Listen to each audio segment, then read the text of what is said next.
Assalamualaikum warahmatullahi wabarakatuh. Ya, teman-temanku kelas 6 SDIT Permata Mulia, bagaimana kabarnya?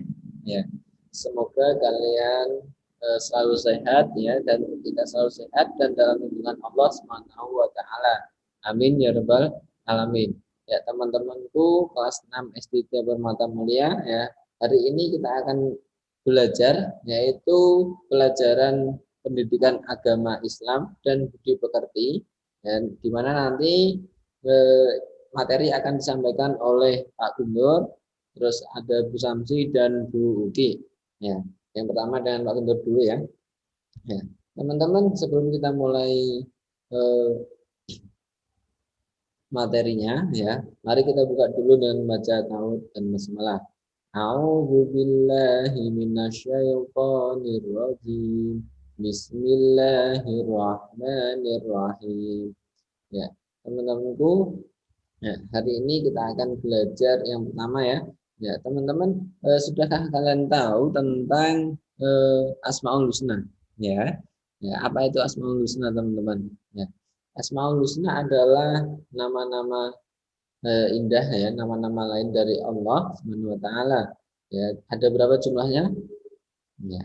Ada 99 kata ya atau nama-nama Allah ya. Ya, di antaranya hari ini kita akan bahas 4 Asmaul Husna ya, 4 nama Allah yang indah ya. Yang pertama yang akan kita bahas yaitu As-Somad ya, yaitu maha dibutuhkan ya. Kenapa Allah maha dibutuhkan? Apa maksudnya dari As-Somad, Allah maha dibutuhkan di sini ya. Allah maha dibutuhkan ya, karena Allah sangat dibutuhkan oleh semua ciptaannya ya, dan Allah merupakan tempat untuk mengadu dan tempat meminta pertolongan dan perlindungan ya dari segala hal ya. Dan Allah adalah Tuhan di mana semua atau segala sesuatu bergantung padanya ya, di mana ya teman-teman. Nah, di sini kita semua ya sebagai makhluk hidup pasti kita butuh Allah Subhanahu wa taala. Ya. Contoh dari penerapan kita mengakui bahwa Allah itu ya maha dibutuhkan atau memiliki sifat as-somad, yaitu yang pertama yaitu contoh penerapannya yaitu dengan cara menjadikan Allah sebagai tempat meminta yang utama ya. Kita meminta segala hal ya, segala sesuatunya yang utama itu kepada Allah Subhanahu wa taala.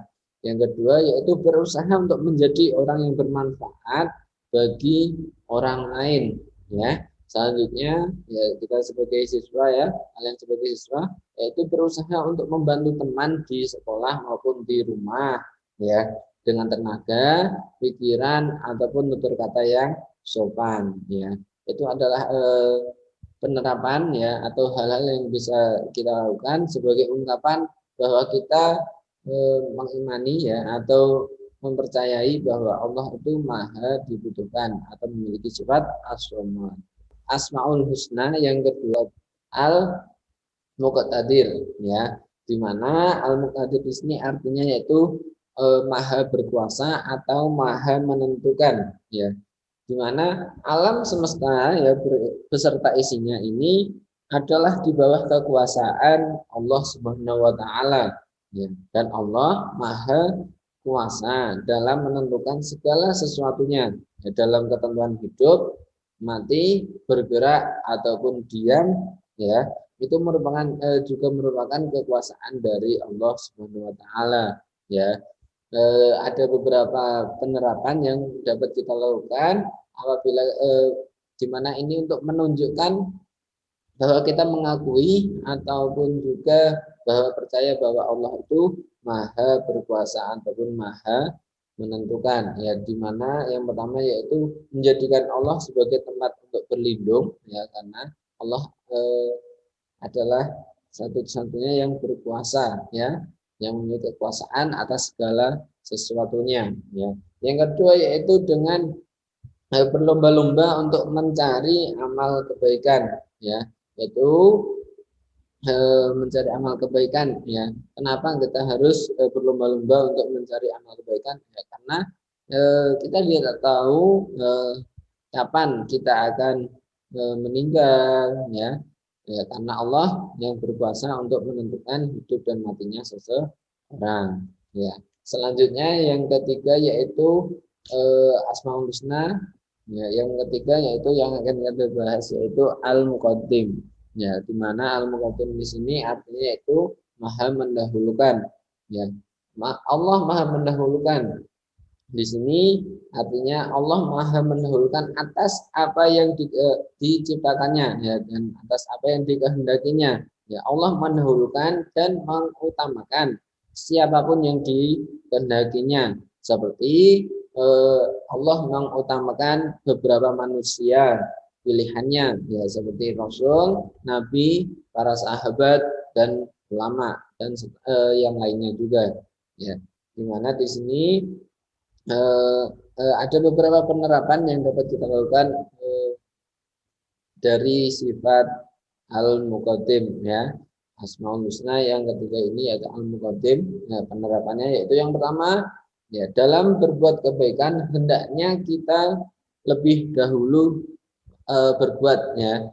Di mana saat melakukan sebuah kebaikan ya, ada dalam suatu kebaikan ya, kita harus melaksanakannya terlebih dahulu sebelum kita mungkin mengingatkan kepada orang lain ya, atau mungkin kita juga bisa mengajaknya ya, diajak bareng ya. Selanjutnya yaitu mengerjakan sesuatu yang bermanfaat untuk masa depan dan tidak atau jangan merugikan, jangan melakukan perbuatan yang sia-sia dan merugikan orang lain ya, karena dengan eh, mengerjakan sesuatu yang bermanfaat ini berarti ya kita untuk berusaha untuk menjadi yang lebih baik ya. Dan selanjutnya yaitu jangan menunda-nunda pekerjaan ya, terutama belajar ya, jangan menunda-nunda untuk belajar ya. Selanjutnya yaitu mendahulukan kepentingan umum atau kepentingan kelompok daripada kepentingan pribadi sendiri ya. Dimana seandainya kita ada kerja kelompok atau yang lain ya, dalam forum diskusi kelompok ya atau umum, kita harus mendahulukannya daripada urusan pribadi kita ya. Selanjutnya ya, yaitu Asmaul Husna yang terakhir yang ingin kita bahas yaitu Al-Baqi ya, yaitu yang artinya Maha Kekal. Ya, Allah hidup selama-lamanya dan tidak akan pernah mati. Ya, Allah Allah lah satu-satunya zat yang kekal dan abadi. Ya, hal ini juga kekuasaan Allah juga bersifat kekal dan tidak akan pernah berakhir. Ya, sehingga menunjukkan bahwa bahwa hanya Allah lah ya satu-satunya yang berhak untuk disembah dan dipuji dan dimintai pertolongan ya. Dimana, di sini beberapa penerapan yang dapat kita lakukan ya, ya untuk mengimaninya ya, kita percaya mengakui bahwa Allah Maha Kekal. Yang pertama yaitu dengan tidak mencintai dunia secara berlebihan ya, karena kita tahu bahwa yang kekal itu hanyalah Allah Subhanahu wa taala ya. Kita sebagai umat manusia kita tidaklah kekal, nantinya kita akan meninggal ya. Jadi kita tidak boleh mencintai dunia secara berlebihan. Selanjutnya yaitu dengan mengimani dengan sepenuh hati ya akan adanya hari akhir. Ya, masih sama ya. Ya, kita kalau kita mengimani hari akhir ya, adanya hari akhir berarti kita percaya bahwa kita juga tidak akan hidup selama-lamanya ya, nantinya kita akan meninggal, walaupun seandainya tidak meninggal secara eh, mungkin faktor usia atau yang lain, tapi juga ada hari akhir. Selanjutnya yaitu senantiasa menjalankan perbuatan yang benar dan baik ya, dan menjauhi larangan ya dan perbuatan-perbuatan yang salah ya, itu adalah eh, yang dapat kita lakukan untuk mengimani bahwa kita eh, apa percaya bahwa Allah itu maha kekal, ya, atau memiliki sifat al-baqi. Ya, itu mungkin yang bisa Bapak sampaikan untuk Asmaul Husna ini, dan akan dilanjutkan oleh Samsi.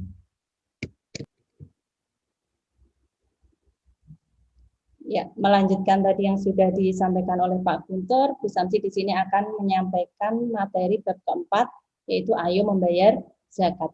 Teman-teman tentunya masih ingat ya, setiap kita memasuki bulan Ramadan, teman-teman diminta untuk membayar zakat fitrah kalau ketika bulan Ramadan. Ya, teman-teman tahu apa itu zakat? Zakat berasal dari bahasa Arab, dari kata zaka yang artinya tumbuh, berkembang, subur, bertambah. Dan menurut bahasa, zakat ini bisa diartikan juga membersihkan ataupun menyucikan. Jadi ketika kita mengeluarkan zakat, itu artinya kita membersihkan harta kita dari sesuatu yang tidak halal. Ya, sedangkan menurut syariat, zakat adalah kewajiban yang ada pada harta tertentu untuk diberikan kepada kelompok tertentu pada waktu tertentu. Jadi yang membedakan antara sedekah dengan zakat, kalau zakat ini hukumnya wajib ya, kalau sedekah sunnah. Kemudian kalau sedekah kita boleh memberikan sedekah itu kepada siapapun, akan tetapi kalau zakat Allah sudah mengatur siapa-siapa yang berhak menerima, termasuk juga waktunya, ada waktu-waktu tertentu, ada waktu khusus ketika kapan kita harus mengeluarkan zakat. Ya, zakat ini merupakan rukun Islam yang ketiga. Zakat dapat menyucikan hati setiap muslim yang mengeluarkannya, sehingga merupakan salah satu bentuk sikap terpuji. Ya, sebagaimana Allah sudah berfirman dalam surat At-Taubah ayat 103, A'udzu billahi minasyaitonir rajim. Khudh min amwalihim sadaqatan tutahhiruhum wa tuzakkihim biha. Yang artinya, ambillah zakat dari harta mereka guna membersihkan dan menyucikan mereka. Ayat di atas menjelaskan bahwa tidak ada ruginya ketika kita mengeluarkan zakat. Karena ketika kita mengeluarkan zakat, itu artinya mengeluarkan kotoran dari hati kita, dari harta kita. Dan yang kita keluarkan itu adalah sebenarnya bukan hak kita, akan tetapi ada hak orang lain yang ada di dalam harta kita. Zakat di sini dibedakan menjadi dua ya, ada zakat fitrah dan juga ada zakat mal. Di bahasanya fitrah itu berarti bersih atau suci. Jadi zakat fitrah adalah sejumlah harta berupa bahan makanan pokok yang wajib dikeluarkan oleh seorang muslim menjelang hari raya Idul Fitri. Tujuannya apa? Tujuannya yaitu untuk membersihkan jiwa dengan syarat tertentu dan rukun tertentu. Jadi ketika kita mengeluarkan zakat, ada rukun, ada syarat yang harus terpenuhi. Sekarang ukurannya berapa ketika kita mengeluarkan zakat fitrah? Zakat fitrah ini ukurannya adalah 1 sok. Kalau dikonversi dalam liter, 3,5 liter, atau kalau dalam kilo 2,5 kilogram beras. Dan boleh lagi ketika zakat fitrah ini mau dibayarkan dalam bentuk uang, dengan tadi ya, dengan uang yang setara dengan nilai bahan makanan pokok tadi. Jadi misalkan kalau kita di Indonesia ini adalah bahan makanan pokoknya adalah beras, maka uang yang kita keluarkan untuk zakat fitrah per orangnya adalah yang seharga dengan beras 2,5 kilogram. Kemudian rukun-rukun dalam zakat ada apa saja? Yang pertama yaitu niat. Kemudian ada pemberi zakat fitrah atau muzaki. Kemudian penerima zakat atau mustahiq, dan kemudian ada barang atau makanan pokok yang dizakatkan. Ini ketika zakat fitrah. Kemudian ketika zakat mal berarti ada barang kekayaan yang dizakatkan. Selain ada rukun-rukun zakat tadi, ada juga syarat wajib yang harus diperhatikan. Jadi yang pertama syarat wajib zakat itu adalah Islam. Jadi ketika seseorang itu dia mengaku Islam, dia beragama Islam, dia wajib mengeluarkan zakat. Kemudian orang tersebut, ini kalau zakat fitrah ya, orang tersebut ada pada waktu terbenamnya matahari pada bulan Ramadan terakhir atau pada malam Idul Fitri. Kemudian ada kelebihan makanan baik itu untuk dirinya maupun untuk keluarga yang menjadi tanggungannya. Kemudian yang dizakatkan adalah berupa bahan makanan pokok penduduk setempat. Kemudian untuk waktu membayarnya itu dibedakan menjadi 3 ya. Waktu yang diperbolehkan yaitu mulai dari bulan Ramadan sampai akhir bulan Ramadan. Kemudian waktu yang lebih utama yaitu mulai terbenamnya matahari sampai akhir bulan Ramadan, itu waktu yang diutamakan. Dan ada waktu yang lebih baik lagi yaitu setelah sholat subuh sampai sebelum pergi melakukan sholat Idul Fitri. Dan waktu yang tidak diperbolehkan, jadi ketika seseorang membayarkan zakat itu harus sebelum sholat Id. Ketika nanti sesudah sholat Id kok dia baru membayar zakat, itu tidak dihitung zakat, akan tetapi jatuhnya di sedekah ya, sebagaimana yang sudah disunahkan oleh Rasulullah. Kemudian itu tadi mengenai zakat fitrah. Kemudian zakat mal. Zakat mal adalah mengeluarkan sebagian harta yang dimiliki untuk diberikan kepada yang berhak karena sudah sampai nisab dan haul. Jadi nisab itu adalah batasan jumlah harta, kemudian kalau haul adalah batasan waktu memiliki harta tersebut. Tentunya dengan ketentuan syariat Islam. Jadi kalau dalam harta zakatnya itu ada nisabnya, ada haulnya. Nisab itu batas tertentu, misalkan zakat emas. Jadi ada batas tertentu, minimal seseorang mempunyai emas sebanyak 20 dinar atau kalau dikonversi dalam gram 85 gram, itu baru wajib mengeluarkan zakatnya, dan zakatnya adalah sebesar 2,5%. Itu contoh saja zakat emas ya. Syarat-syaratnya hampir sama ya bagi yang syarat orang yang wajib berzakat, yaitu beragama Islam, kemudian balik, bebas dari hutang dan merdeka. Jadi kalau hamba sahaya atau budak itu dia tidak berkewajiban mengeluarkan zakat. Kemudian harta apa saja yang wajib dizakati?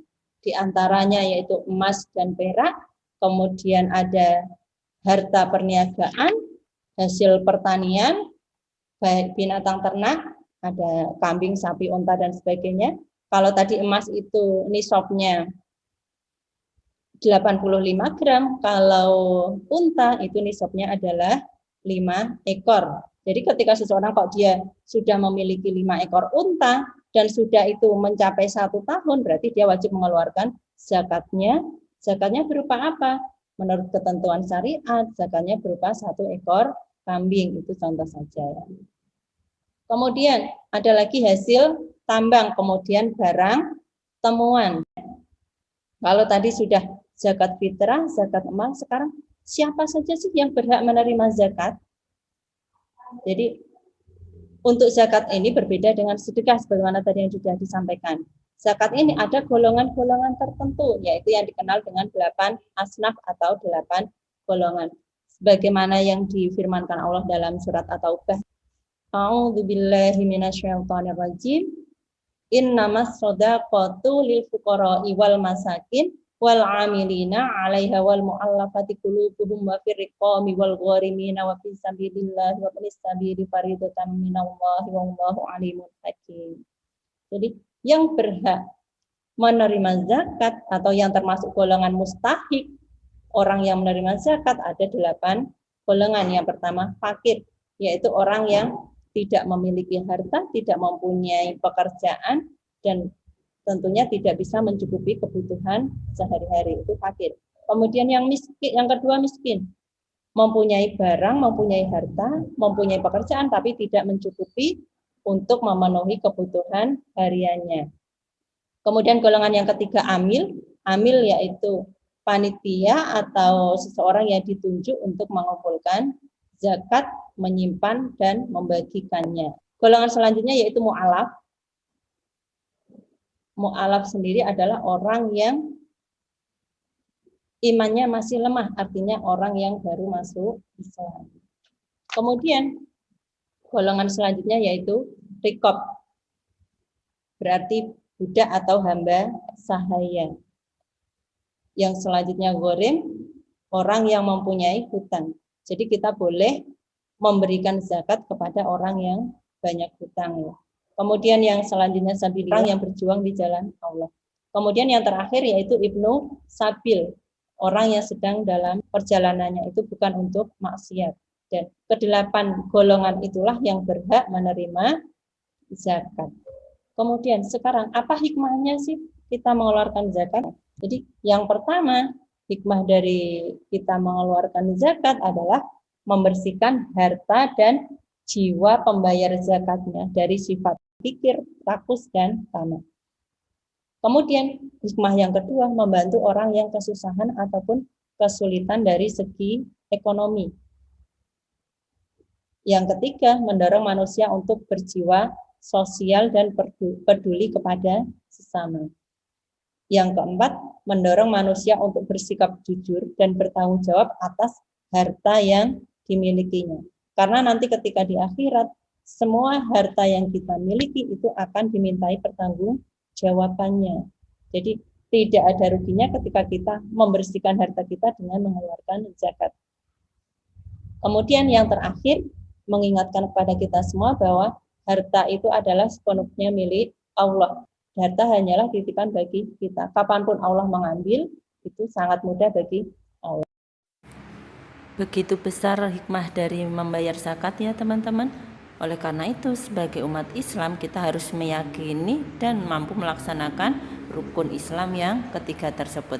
Ya, semoga Allah senantiasa memudahkan kita untuk senantiasa berlatih dalam membayar zakat, yaitu dengan banyak bersedekah.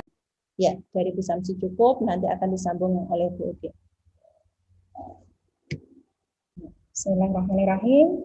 Ya, Bu Uki akan melanjutkan di bab yang kelima, yaitu tentang keteladanan Rasulullah Shallallahu Alaihi Wasallam dan sahabatnya.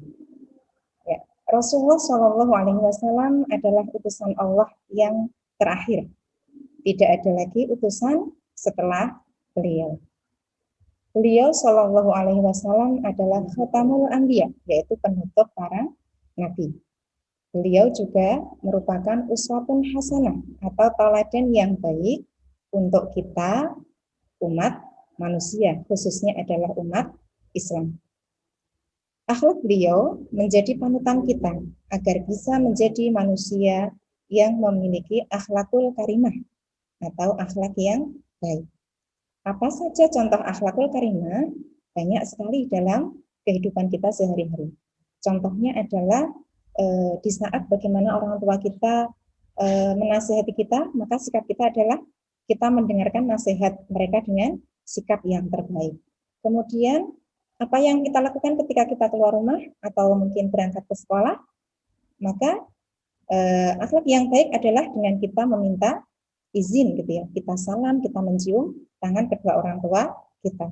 Kemudian contoh yang lain adalah memperbanyak salam, gitu ya. Memperbanyak salam dan berjabat tangan. Tentunya berjabat tangannya adalah sesama yang mahram yang diperbolehkan. Kemudian juga dalam kehidupan sehari-hari akhlak yang baik salah satunya adalah berdoa ketika memulai aktivitas yang baik gitu. Salah satunya adalah ketika mau makan, ketika mau tidur, ketika mau memakai baju dan yang lain-lain. Maka kita dianjurkan untuk kemudian mengawalinya dengan berdoa, minimal dengan membaca basmalah. Nah, dan beliau itu mencontohkan semua hal yang kemudian kita butuhkan. Kemudian di bagian berikutnya tentang kejujuran dan kasih sayang Rasulullah. Ya, teman-teman ketika membaca sirah Nabi gitu ya, mungkin walaupun hanya sebagian, tentunya teman-teman akan tahu bahwa salah satu gelar yang kemudian dimiliki oleh beliau adalah Al-Amin. Apa itu Al-Amin? Al-Amin adalah orang yang dapat dipercaya. Gitu ya. Gelar ini disematkan oleh para sahabat, gitu ya. Para sahabat, orang-orang Quraisy saat itu, ketika beliau berusia kurang lebih 35 tahun, gitu ya, di mana saat itu terjadi perselisihan. Ketika Ka'bah waktu itu diperbaiki, terjadi perselisihan manakala Hajar Aswad hendak dikembalikan ke tempatnya, tetapi orang-orang kafir Quraisy, tentunya para pemukanya, gitu ya, itu berbeda pendapat, gitu ya. Bahkan mereka tidak menemukan solusi yang terbaik seperti apa ketika semua orang menginginkan menjadi orang yang kemudian ditunjuk untuk mengembalikan Hajar Aswad. Nah, kemudian mereka meminta Rasulullah untuk memberikan solusi, memberikan petunjuk bagaimana baiknya untuk mengatasi masalah yang terjadi. Sehingga Rasulullah memberikan solusi yang sangat luar biasa, yaitu dengan beliau membuka selendang, meletakkan Hajar Aswad di tengah, masing-masing pemuka kaum Quraisy memegang tepi kain, gitu ya. Dan ketika mendekati tempat Hajar Aswad, maka beliau yang kemudian mengambil Hajar Aswad dan mengembalikan ke tempatnya. Sehingga solusi yang beliau ambil ini tidak merugikan salah seorang pun dari pemuka kaum kafir Quraisy atau pemuka Quraisy saat itu, ya, bukan pemuka kafir, ya, pemuka Quraisy saat itu, sehingga masalah itu bisa tersolusikan dengan baik dan tanpa ada perpecahan.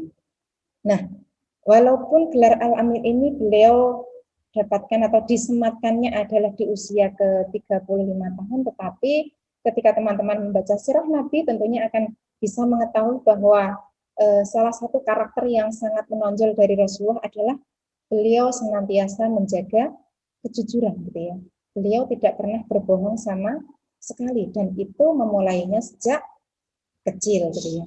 Dan tentunya kejujuran yang senantiasa dilakukan, gitu ya, senantiasa dilakukan tanpa ada sebuah kebohongan, itulah yang kemudian membuat orang-orang di sekelilingnya menjadi percaya dengan apapun yang dikatakan. Jadi menjadi seorang yang terpercaya atau seseorang yang bisa dipercaya itu dimulai dengan berlatih menanamkan kejujuran setiap saat dan setiap waktu. Nah, tentunya teman-teman juga ingin, ya, kemudian menjadi orang yang bisa dipercaya, tidak hanya oleh teman kita, gitu ya, tapi juga oleh guru kita, orang tua kita, dan kelak ketika teman-teman sudah dewasa, gitu ya, kemudian menjadi orang yang kemudian berpengaruh, tentunya juga kepercayaan itu akan teman-teman butuhkan, dan teman-teman bisa memulai dari hari ini, gitu ya, dengan senantiasa berlatih untuk jujur. Nah, kemudian bagaimana kasih sayang Rasulullah Shallallahu Alaihi Wasallam kepada keluarganya, kepada anaknya, gitu ya, orang tua dan masyarakat.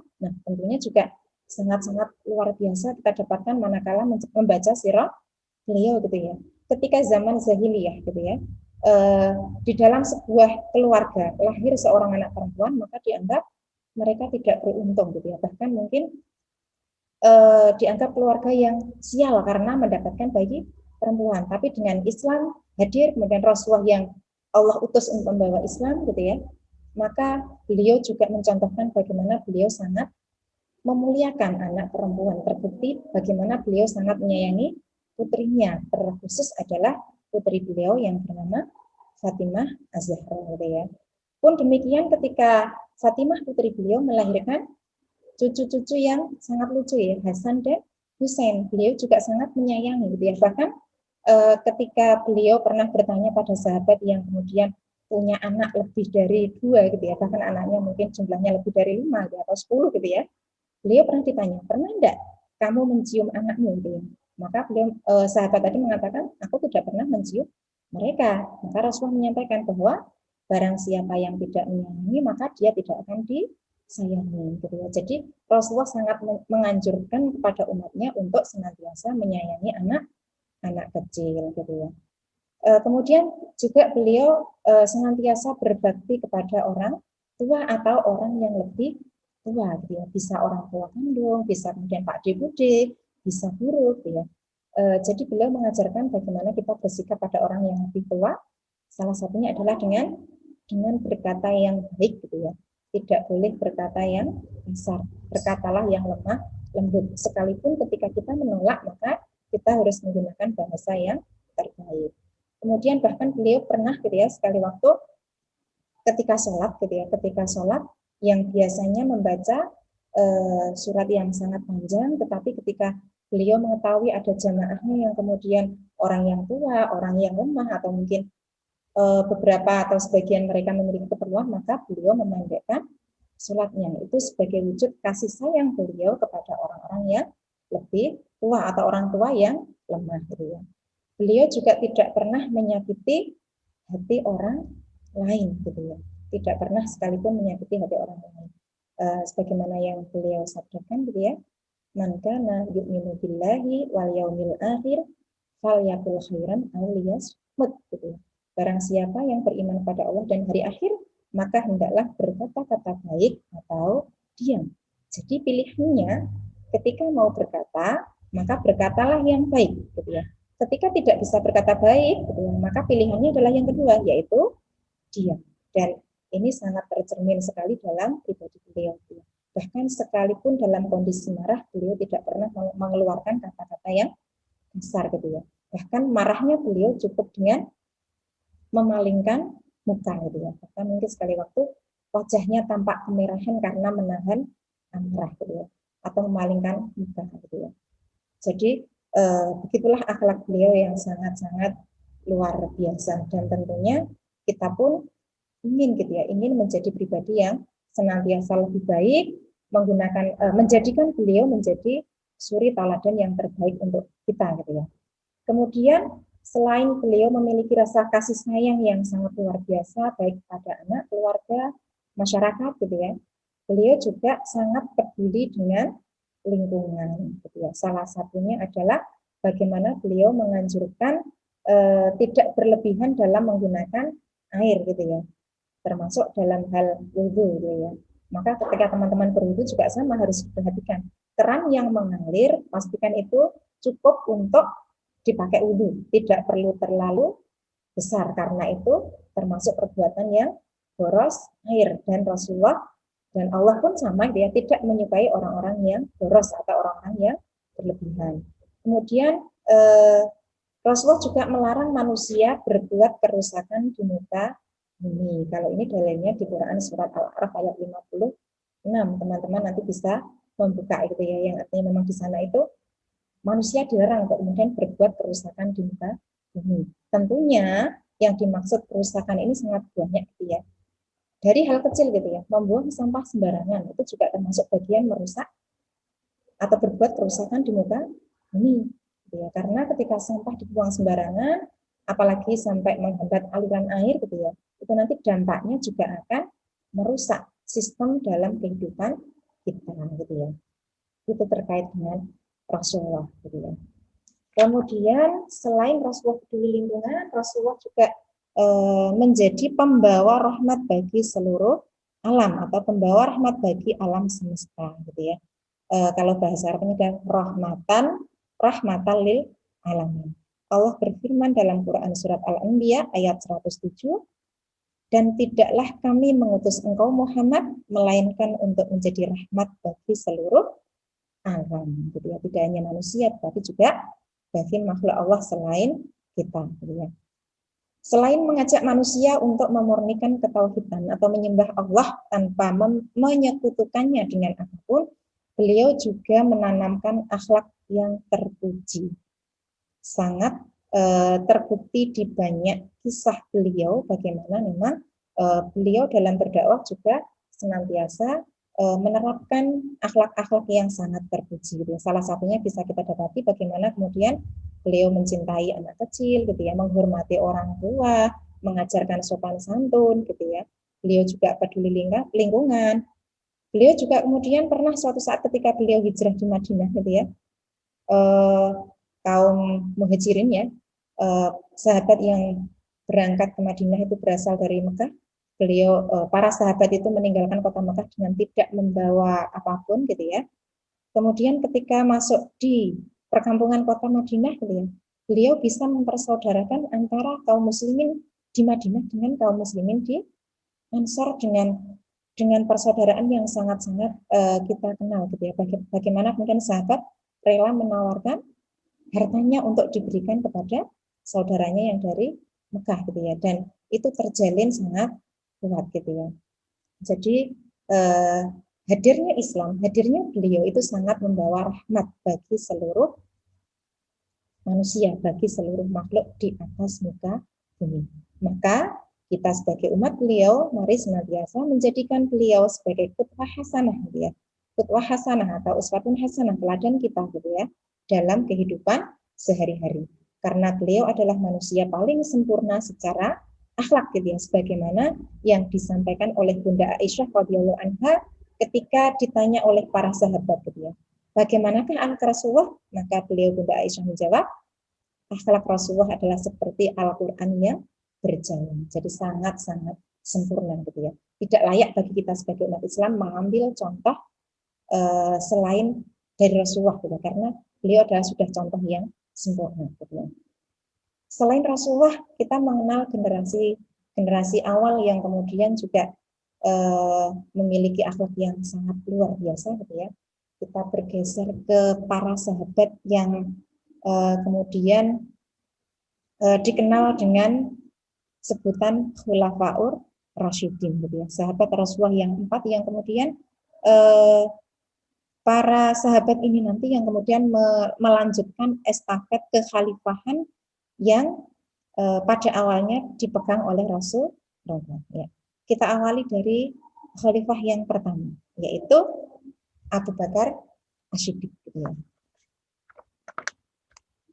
Abu Bakar As-Siddiq adalah khalifah pertama setelah Nabi Muhammad SAW wafat. Ya. Beliau dilahirkan pada tahun 571 Masehi dengan nama, jadi nama beliau yang asli adalah Abdullah bin Abu Quhafah ya, At-Taimi. Gelar Abu Bakar diberikan oleh Rasulullah karena beliau adalah sahabat atau manusia yang paling cepat masuk Islam gitu ya. Jadi dari generasi tua gitu ya, karena usianya lebih tua dari Rasulullah, maka beliau adalah menjadi orang yang paling cepat menyambut seruan dakwah Nabi Muhammad. Kemudian gelar As-Siddiq sendiri, jadi Abu Bakar As-Siddiq. Gelar As-Siddiq sendiri diberikan karena beliau selalu membenarkan Nabi Muhammad dalam berbagai peristiwa, terutama membenarkan peristiwa Isra Mi'raj gitu ya. Peristiwa Isra Mi'raj di mana Rasulullah diperjalankan dari mana ya? Masjidil Haram ke Masjidil Aqsa, kemudian dinaikkan ke Sidratul Muntaha yang mungkin secara akal manusia itu tidak mungkin, tetapi ketika itu kita bicaranya adalah keimanan, Allah itu tidak ada yang tidak mungkin bagi Allah, maka kita harus percaya. Nah, ini Abu Bakar menjadi orang yang paling percaya, sangat percaya dengan apa yang disampaikan oleh Rasulullah, terutama terkait dengan peristiwa Isra Mi'raj. Nah, Abu Bakar As-Siddiq ini menjadi khalifah selama 2 tahun, yaitu dari tahun 632 Masehi sampai 634 Masehi gitu ya. Apa karakter yang menonjol dari beliau ya? Apa keutamaan beliau? Beliau ini menjadi seorang khalifah yang sangat lemah lembut gitu ya. Sangat sabar, adil, bijaksana, dermawan, tidak sombong, dan yang lain-lain. Bahkan ketika beliau menjadi seorang khalifah pun, beliau tidak sungkan kemudian masih membantu untuk memerah susu kambing gitu ya. Dan beliau ini satu hal yang sangat luar biasa gitu ya. Saat kekhalifahan beliau ini mendirikan Baitul Mal. Yaitu Baitul Mal adalah suatu lembaga yang mengurusi kas dan keuangan negara. Untuk kepentingan siapa? Untuk kepentingan rakyatnya gitu ya. Itu tentang Abu Bakar As-Siddiq. Kemudian kita lanjutkan yang kedua, yaitu khalifah yang kedua, Umar bin Khattab gitu ya. Siapa Umar bin Khattab gitu ya? Umar bin Khattab itu memiliki nama asli atau nama lengkap adalah Umar bin Khattab bin Abdul Uzza. Nah, Umar bin Khattab menjadi khalifah selama 10 tahun. Kalau Abu Bakar tadi 2 tahun, kalau Umar bin Khattab menjadi khalifah selama 10 tahun. Tepatnya sejak tahun 634 Masehi sampai dengan 644 Masehi. Kelebihannya Umar bin Khattab gitu ya, atau keistimewaannya atau keunggulannya adalah beliau adalah seorang yang berani, jujur, adil, tegas, bijaksana, dan bertanggung jawab kepada rakyatnya. Sangat-sangat tanggung jawab gitu ya. Bahkan teman-teman mungkin mengenal kisah di mana zaman kekhalifahan beliau, ya, ada sebuah keluarga yang serba kekurangan, tidak memiliki bahan makanan apapun gitu ya, sehingga ketika anaknya menangis minta makan, sang ibu hanya bisa memasakkan batu gitu ya. Memasakkan batu yang berharap ketika masaknya itu lama, tidak matang-matang, dia anaknya akan tertidur gitu ya, sehingga bisa menahan. Nah, suatu saat Rasulullah bersama sahabatnya sedang melakukan sidak ya.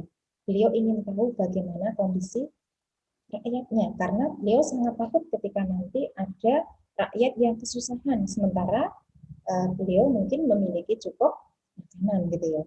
Sehingga ketika beliau melewati rumah tersebut dan mendengar anak-anak yang menangis gitu ya, sesaat diperhatikan kemudian masuk ke rumah itu dan bertanya gitu ya, apa yang kemudian dilakukan oleh sang ibu gitu ya. Dan ibu tadi menceritakan gitu ya, apa yang perlu dilakukan gitu ya. Dan singkat cerita, apa yang dilakukan Umar bin Khattab ketika mengetahui ada rakyatnya yang kemudian kelaparan? Ya, beliau segera kembali ke gudang gitu ya, mengambil gandum dan beberapa makanan secukupnya, dipikul sendiri dan diberikan kepada ibu tadi gitu ya. Kenapa kemudian beliau melakukan seperti itu? Karena beliau kemudian yang sangat bertanggung jawab, dan beliau takut kelak kemudian ketika Allah meminta pertanggungjawaban beliau sebagai seorang pemimpin. Jadi sangat-sangat luar biasa. Nah, kalau di buku kalian ada cerita lagi ya, bagaimana kemudian beliau membangun jalan yang rusak hanya karena seekor unta yang terjungkal gitu ya. Tidak hanya manusia yang kemudian beliau perhatikan, tapi juga beliau memperhatikan hewan ya, hewan yang terjungkal karena jalannya rusak, sampai kemudian beliau membangun jalan tersebut atau memperbaiki jalan tersebut. Nah, kemudian kalau di zaman kekhalifahan Umar ini satu penemuan yang masih kita rasakan sampai saat ini adalah ditetapkannya kalender Hijriah gitu ya, atau penetapan tanggal 1 Muharram sebagai tahun baru Hijriah. Jadi kalender Hijriah yang menetapkan pertama kali adalah di zaman kekhalifahan Umar bin Khattab. Ya, kemudian kita lanjutkan ke Khulafaur Rasyidin yang ketiga, beliau adalah Utsman bin Affan gitu ya. Utsman bin Affan gitu ya, memerintah selama 12 tahun, yaitu dari tahun 644 sampai 656 Masehi. Beliau dikenal sebagai orang yang kaya dan dermawan. Bukti kedermawan beliau adalah di saat masa pemerintahan Abu Bakar, beliau pernah memberikan gandum yang dianggap dengan 1000 ekor unta untuk membantu kaum miskin yang menderita di musim kering. Jadi sedekahnya tak tanggung-tanggung ya teman-teman ya. Gandum diangkut 1000 unta. Kemudian di masa pemerintahan Utsman bin Affan, ini yang sangat juga bermanfaat untuk kita hari ini ya, beliau melakukan kodifikasi atau menyusun Al-Quran. Kemudian beliau membentuk panitia penyusun Al-Quran yang diketuai oleh Zaid bin Thabit gitu ya. Zaid bin Thabit salah satu sahabat yang kemudian sangat pandai dalam menulis gitu ya. Dalam menulis, bahkan beliau juga memiliki kemampuan berbahasa yang lebih dari 3 ya. Kemampuan bahasanya sangat luar biasa. Nah, kemudian anggotanya, kalau ketuanya Zaid bin Thabit, maka anggotanya adalah Abdullah bin Zubair dan Abdurrahman bin Haris. Panitia tersebut bertugas menyalin ulang ayat-ayat Al-Quran dalam sebuah buku yang disebut Mushaf dan diperbanyak 4 buah. Salah satu buah disimpan di Madinah yang disebut dengan Mushaf Al-Imam atau Mushaf Utsmani. Kemudian 4 buah yang lainnya dikirim ke Mekah, Suriah, Basrah, dan Kufah. Itu yang terjadi di kekhalifahan Utsman bin Affan, yaitu dibukukannya Al-Quran. Gitu ya. Kemudian kita berlanjut ke khalifah yang terakhir, yaitu Ali bin Abi Thalib, gitu ya. Dari namanya kita lihat Ali bin Abi Thalib. Beliau adalah putra Abi Thalib, gitu ya. Dan Ali ini adalah Khulafaur Rasyidin yang terakhir, gitu ya. Ali bin Abi Thalib ini menjadi generasi awal yang masuk Islam dari kalangan anak-anak, gitu ya. Kemudian karakter dari Ali yang sangat menonjol adalah beliau sangat pemberani. Terbukti ketika Rasulullah hendak hijrah, gitu ya, sementara orang-orang kafir berencana untuk membunuh beliau, gitu ya. Saat beliau tidur, maka beliau memerintahkan kepada Ali untuk menggantikan posisi tidur beliau di kamar beliau. Gitu ya. Mungkin ini satu hal yang sangat-sangat luar biasa ya. Siapa yang kemudian mau menyetorkan nyawa? Nah, tentunya hanya orang-orang berani yang yakin dengan pertolongan Allah yang kemudian berani. Dan Ali ternyata sangat-sangat berani untuk mengemban amanah yang Rasulullah berikan, gitu ya. Kemudian selain beliau terkenal dengan sangat berani tadi ya, dengan keberaniannya, beliau juga sangat peduli terhadap pendidikan, terhadap ilmu. Bahkan ada sebuah hadis yang menyatakan Rasulullah bersabda, ya, aku adalah pintunya ilmu dan Ali adalah kuncinya. Gitu ya. Jadi wawasan yang dimiliki Ali juga sangat luar biasa. Gitu ya. Beliau juga mendirikan beberapa madrasah untuk tempat belajar anak. Kemudian saat beliau menjadi khulafaur rasyidin, menjadi khalifah, gitu ya, selama 5 tahun, gitu ya, beliau mengharuskan pegawainya itu jujur, cakap, dan bertanggung jawab, gitu ya. Bisa ditanyakan ketika pemimpinnya sangat pemberani, gitu ya, pemimpinnya juga memiliki ilmu yang sangat luar biasa, kemudian pegawainya juga sangat jujur, sangat cakap, sangat bertanggung jawab, tentunya rakyatnya juga akan semakin sejahtera. Nah, teman-temanku, anak-anakku, begitulah, gitu ya. Begitulah karakter para sahabat Rasulullah yang 4, gitu ya, yang dikenal dengan nama Khulafaur Rasyidin, dengan kelebihannya masing-masing. Dan tentunya Rasulullah tidak pernah memaksakan satu karakter sahabat harus sama dengan karakter yang lain, gitu ya. Karena masing-masing memiliki kelebihan dan kelemahan yang tidak bisa dipaksakan harus ada di sahabat yang lain. Pun demikian dengan teman-teman, gitu ya. Satu teman dengan yang lain tentunya punya kelebihan masing-masing, punya kelemahan masing-masing. Tidak perlu diperdebatkan, gitu ya. Yang penting teman-teman senantiasa berusaha, senantiasa memperjuangkan apa kelebihan yang teman-teman punya, gitu. Sehingga kita berharap bahwa kelebihan yang kita miliki bisa menjadikan diri kita lebih baik dan kita bisa meneladani Rasulullah serta para sahabat, terutama adalah Khulafaur Rasyidin. Ya, kali ini hanya itu yang Bu Ki sampaikan, terutama di bab 5 ya, di bab 5 terkait dengan keteladanan Rasulullah SAW dan sahabatnya. Semoga kita bisa mempelajari atau mengambil hikmah sebanyak mungkin dari pelajaran hari ini, ya. Oke, dari Bu Ki mewakili Pak Guntur dan Bu Samsi, mohon undur diri jika ada salah, mohon dimaafkan. Alhamdulillah wa la takunanna minal mumtarin. Assalamualaikum warahmatullahi wabarakatuh.